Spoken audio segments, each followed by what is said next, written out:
daal di ñëw si ki nga xam ne que moo di Alioune Tine nag def na benn ko poste di ñaawlu bu baax a baax cette plainte bi nga xam ni itam El Malick Ndiaye déposé na ko. Alioune Tine appelle à éviter la judicialisation du débat suite à la plainte déposée par El Malick Ndiaye. Donc nag le président bu Assemblée nationale di El Malick moo daal di intenter une action en justice contre le journaliste Bachir Fofana, propagation de fausses nouvelles, informations et diffusion. En tout cas le dossier mi daal di atterri si kanamu yoon ak wàllu yoonal waaye te mu nekk dossier bi nga xam ni itam moom maître Bam Cissé moo ko daal di biral nekk avocat bu ki nga xam ne que moo di El Malick Ndiaye. Alioune Tine le créateur de Ching Chong Africa Jom Center mi ngi daal di li nga xam ne que moo di mer loolu, c'est-à-dire a fait part de son mécontentement sur X face à cette intensification des procédures judiciaires. neen jamono ji nag procédures yi bëri na ñuy topp bëri na si kanamu yoon ak wàllu yoonal dans le cadre de la transition politique en cours au Sénégal, caractérisée par un renouveau démocratique et une population de plus en plus exigeante. Il n'est pas souhaitable de faire du système judiciaire un outil du débat politique à fond. Un militant renommé pour les droits de l'homme propose une autre option qui n'a ramené comme dit Alioune Tine. jàpp na ni nag le président de l'Assemblée nationale dafa mobiliser ses conseils juridiques pour faire un démenti, mais pas pour yóbbu nit ki si kanamu yoon ak wàllu yoonal. Alors naka ndaa di jàngatee cette sortie justement de Alioune Tine jàpp ni débat bi dafa war a am mais ni nga ko éviter de ko judicialiser maanaam ni nga si éviter di si dugal wàllu justice waaye comme di esté ñenn ñi en prison. kañ laa annoncé woon fii la sortie de Alioune Tine du dëmb. ma ne la Alioune Tine ñii lay wër ñii. mais il est dans son rôle à fond. non waxuma loolu dama ne. maanaam day atténuer. la sortie de Alioune Tine je l'avais annoncé ici hier. j'ai dit même Alioune Tine du attee xeex. moom day xaar du attee ay kii de day du attee xuloo xeex bi lay xaar moom xeex bi lay attee il est comme ça Alioune Tine. Le gars il a dit dans un plateau Alioune Tine il fait pas un communiqué pour lui dire que li ngay wax ni il faut éviter de dire ces choses là. non dafay xaar ba ñu arrêté diw. mu ne noo waruñu ko jàpp pour diffamation diffusion de fausses nouvelles. Alioune Tine nee na mu ñu waruñu jàpp kenn. Heureusement je l'avais annoncé la sortie de Alioune Tine hier. Alors su ma ñëwee ci loolu nee na il pouvait ressembler son équipe judiciaire ñu ñoo def un démenti du loolu la wax un démenti ñu ñoo def un démenti bu subaa gis nga boo defee démenti bu subaa il va dire quelque chose de très grave que ça parce que dafay xam ni doo ko jàpp de doo ko porter plainte mais da ngay def encore un autre démenti gannaaw suba il va dire des choses encore plus graves que ça nga génnee def un démenti. yow noonu nga dëkkee ak ñoom noonu mooy débat noonu mooy non on peut faire un démenti sur des choses banales mooy maanaam on n'entrave pas la dignité de l'institution. tey Bassirou Fofana est en train de remettre en cause la dignité de l'institution Assemblée nationale sans s'en rendre compte. C'est-à-dire que man bëgguma nekk naa fekk je ne veux pas être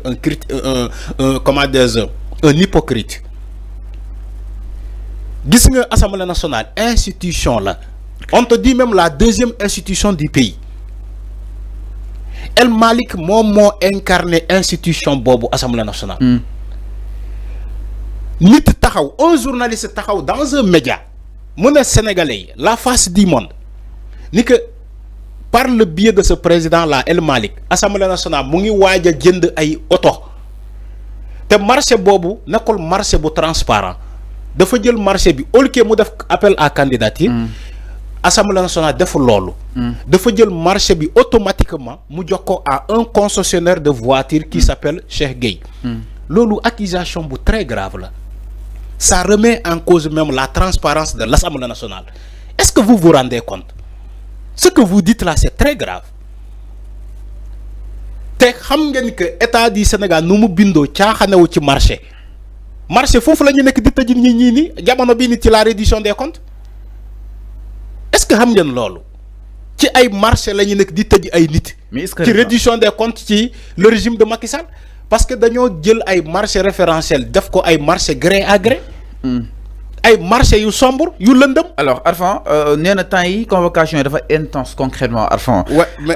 c'est-à-dire il ne se passe plus une semaine sans pour autant ñu daal di dégg ay yëg wàcc ci kanam yoon ak wàllu yoonal concrètement Arfan. oui c'est normal te lépp c'est sur l'espace politique. oui naka nu ko daal di jàngatee. xam aussi on parle Alioune Tine jàpp ni yëf yi nouvelle ère la war a nekk. ère de démocratie. xam nga Alioune Tine il veut défendre l'indéfendable. Bassirou Fofana lu mu wax ni Alioune Tine moom ci boppam du ko wax. loolu mooy hypocrisie.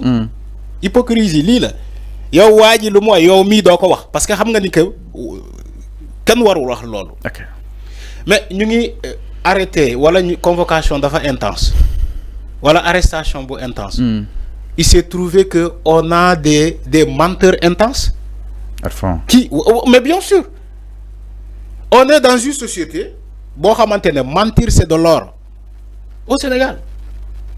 Mentir c'est de l'or au Sénégal. Des gens mentent, ils forment des discours diffamatoires chaque jour, chaque jour, chaque jour. Alors, mais Arfan, plainte amna te leral amogul. Du El Malick Ndiaye par rapport à justement.